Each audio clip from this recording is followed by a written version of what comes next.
नुकतंच आपण एक ट्विट केलेला आहे 40% किंवा 50% तिकडे जाऊन प्रचार करतात. काय नेमकं प्रकार?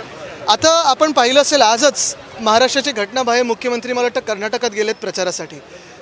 एक गोष्ट आहे की तिथे 40% सरकार हे भाजप सरकारला सगळेच जनता तिथे म्हणत आहे आणि आपण एकंदर प्रचारामध्ये पहा, लोकांमध्ये पहा, ही भावनाच आहे की 40%चं सरकार. एक प्रामुख्याने जर आपण कंपेअर करायला गेलो तर इथे 40% 50% वगैरे नाही आहे, कारण इथे अख्खा सरकारच बिल्डर कॉन्ट्रॅक्टरचं आहे. पण हास्यास्पद गोष्ट हीच आहे की 50 खोकेवाले हे 40%साठी आज प्रचाराला गेलेत. खरं तर तिथे जाऊन आपले जे मराठी बांधव आहेत त्यांचा आवाज ऐकणं गरजेचं होतं. महाराष्ट्र एकीकरण समिती असेल त्यांच्यासाठी प्रचार करणं गरजेचं होतं. पण मिंदे ते मिंदेच. एकूणच आपण पाहतोय बारसूमधील नागरिकांचा रोष हा प्रचंड पाहतोय, मात्र सरकार कुठेही चर्चेला सामोरे जात नाही आहे असं देखील आरोप आहे. कुठेही सरकार चर्चेला जाणार नाही. मुळात सरकार हे स्वतःसाठी बसलेलं आहे.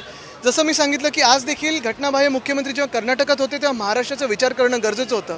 पण स्वतःची खुर्ची वाचवण्यासाठी त्यांच्या बॉसेसचं ऐकून आज कर्नाटकात ते प्रचारासाठी गेलेत. जसं मी सांगितलं 50 खोके आणि 40% हे एकमेकांकडून काय शिकतील हे आज ऐकण्यासारखं राहील.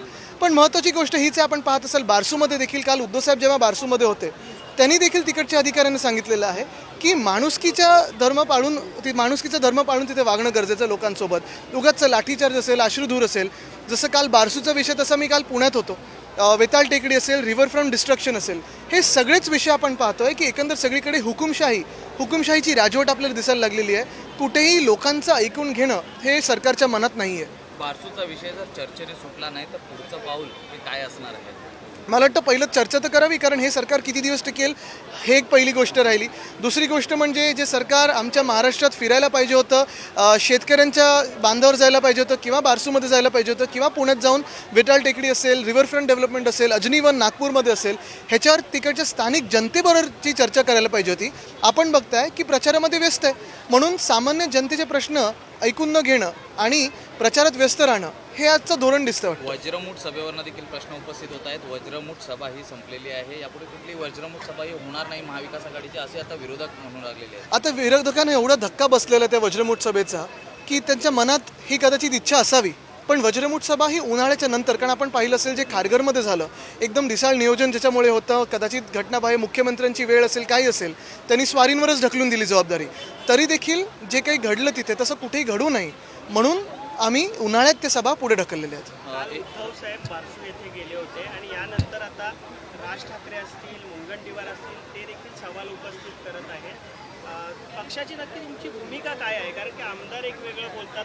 बिलकुल नाही. काल आपण आमदारांना देखील पाहिलं असेल, ही भूमिका स्पष्ट आहे की नाणार जेव्हा तिकडच्या लोकांना नको होता, आपलं सरकार आलं महाविकास आघाडीचं आणि आपण जनतेचं ऐकून नाणारला तिथून हलवलं. तसंच नंतर महाराष्ट्रातून रिफायनरी जाऊ नये म्हणून एखादा प्रयत्न करत होतो. त्याच्यात जर तिकडच्या स्थानिक जनतेला पटलं तर बारसू म्हणून बारसूसाठी पत्र लिहिलेलं. MIDC असेल किंवा प्रोजेक्ट प्रॉपोनंटला आमची अट हीच होती की पहिलं जाऊन तिकडच्या स्थानिक नागरिकांना प्रोजेक्ट काय आहे, प्रकल्पामध्ये काय काय तिथे होणार आहे, प्रदूषण होणार की नाही हे समजून सांगावं. जनतेला जर पटलं तर ठीक आहे. पण काल जसं उद्धव साहेबांनी देखील सांगितलेलं आहे की गुजरातबरोबर एक डील करूया आपण. गिफ्ट सिटी असेल म्हणजे इंटरनॅशनल फायनान्शियल सेंटर असेल किंवा वेदांता फॉक्सकॉन असेल ते महाराष्ट्राला द्या आणि रिफायनरीचा प्रोजेक्ट गुजरातला आनंदात घेऊन जा. सर, दुसरा एक महत्त्वाचा प्रश्न असा आहे की संजय राऊत हे राष्ट्रवादीत प्रवेश करणार आहेत किंवा त्यांच्या संपर्कात असल्याचा आरोप आता नितेश राणे. त्याच्यावर कधी कोण बोलतं का? आज हास्यादी नसलं तरी जाऊ दे ना, सोडून द्या त्याच्यात. अनेक विद्यार्थी आहेत ते मणिपूरची एकंदरीत स्थिती बघितली तर चिंताजनक आहे. शूटच साईडच्या परवा मी ऑर्डर्सबद्दल ऐकलं, काय नक्की होते तिथे ते लोकांसमोर येत नाही. पण हा हिंसा तिथे चाललेला आहे हा आपल्याच देशात धक्कादायक आहे आणि कुठेही अजून ते कमी होताना दिसत नाही आहे. त्याच्यात आपले महाराष्ट्राचे विद्यार्थी असतील आणि इतर वेगळ्या राज्यांचे विद्यार्थी असतील, हे सगळेच अडकलेले आहेत. सामान्य नागरिकांचे हाल होतात, ते कुठेतरी त्याला सुटका देणं गरजेचं आहे. आजचा आपला एक महाआरोग्य जो शिबिराचा कॅम्प हा शेवटचा आहे. यानंतर डोर टू डोर आपण जाणार आहात. मात्र दुसरीकडे याच वरळी मतदारसंघात आता शिंदेकडनं देखील मातोश्री कॅम्प हा आरोग्याचा चालू केलेला आहे. कसं पाहता? ते पण नाव चोरलेलं आहे. म्हणजे जसं मी सांगितलं तर ठाकरे आडनाव पण ते लावायला लागतील कदाचित. पण कारण स्वतःचं जे काय ते दाखवायला लाज वाटते त्यांना. पण मुळात एकच आहे. आपण पाहिलं असेल की आमचे हे कॅम्प्स गेले 4 आठवडे म्हणजे आलटून पालटून ऑल्टरनेट संडेज आम्ही घेत आहोत. चांगला रिस्पॉन्स येत आहे. आणि आरोग्य शिबिरामध्ये आम्ही घरोघरी जातो, कुठेही जास्ती प्रचार वगैरे आम्ही केलेला नाही, कारण हे खरोखर स्थानिक जनतेसाठी आम्ही करत आहोत. तसंच पुढे गेल्यानंतर काही फिवर क्लिनिक्स वगैरे आम्ही प्लॅन केलेले आहेत, खेळाचे काही स्पोर्ट्समध्ये आम्ही काही कॅम्प्स प्लॅन केले, हे चालू असतं माझ्या मतदारसंघात. पण घटनाबाह्य मुख्यमंत्र्यांना मी आमंत्रण दिलेलंच आहे की चला इथून तुम्ही लढा, नाही तर मी ठाण्यातून लढतो. आदि जी हिंदी में जरा बताइए, सीएम एकनाथ शिंदे कर्नाटक में चुनाव प्रचार के लिए गए हुए हैं, उस पर आपका रिएक्शन? एक तो वो इलीगल सीएम है, दूसरी बात तो यही है कि आज बहुत ही मैं दिलचस्पी से देख रहा हूँ न्यूज़ को, क्योंकि 50 खोखे वाले 40% से क्या सीखने वाले हैं, ये मुझे भी दिलचस्पी है. तो मैं भी आपकी न्यूज़ चैनल को देख रहा था कि क्या उनमें बातचीत होगी, क्योंकि यहाँ तो 40% नहीं, पूरी सरकार ही बिल्डर कॉन्ट्रैक्टर की है.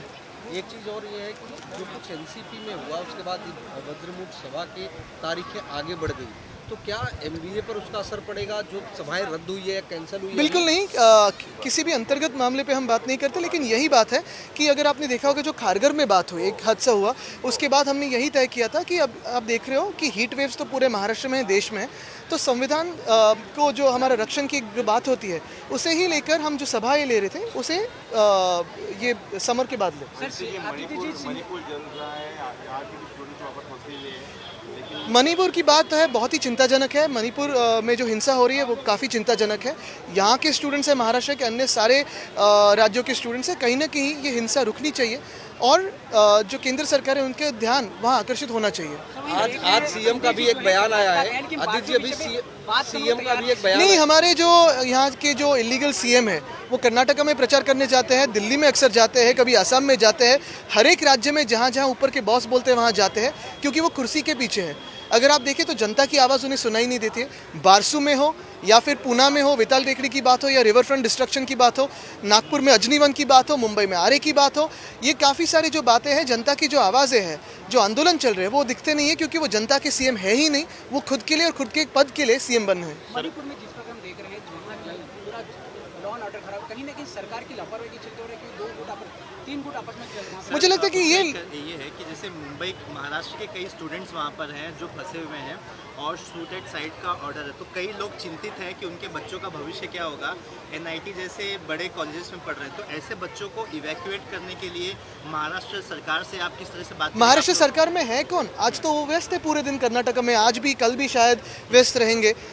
पूरा देश अगर आप देखें तो कर्नाटक के चुनाव में व्यस्त है. जो जिनकी जिम्मेदारी है वहाँ का हिंसा रोकने की, वो आज तो शायद कर्नाटक में होंगे. लेकिन यही बात है कि महाराष्ट्र के जैसे वहाँ विद्यार्थी है और अन्य सारे लोग हैं, वहाँ की भी जनता जो है मणिपुर की, मुझे उनके बारे में भी आज चिंता है, क्योंकि वो भी इसी हिंसा के आप देख रहे हो कि बलि बन रहे हैं.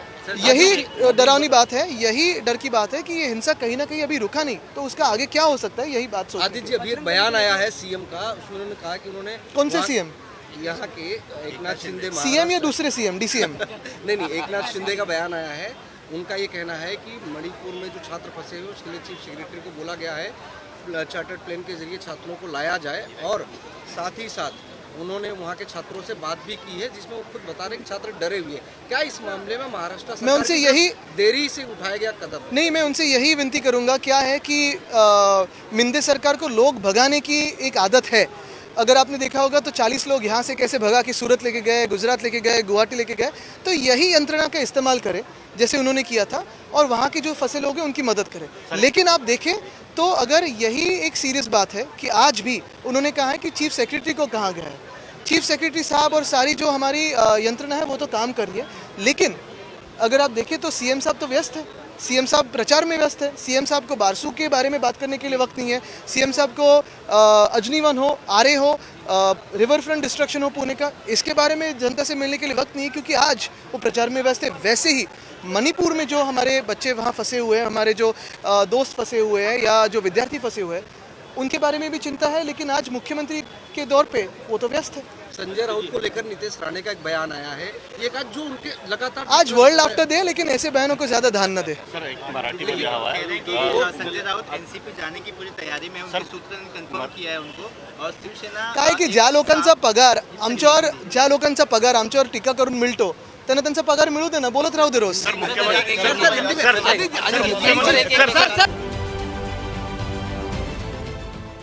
देश विदेशातील प्रत्येक घडामोडींचे लाईव्ह अपडेट मिळवण्यासाठी आता साम टीव्हीच्या सर्व सोशल मीडिया प्लॅटफॉर्मला लाईक, फॉलो आणि सबस्क्राईब करा. तसंच सर्व नोटिफिकेशनसाठी बेल आयकॉन प्रेस करायला विसरू नका.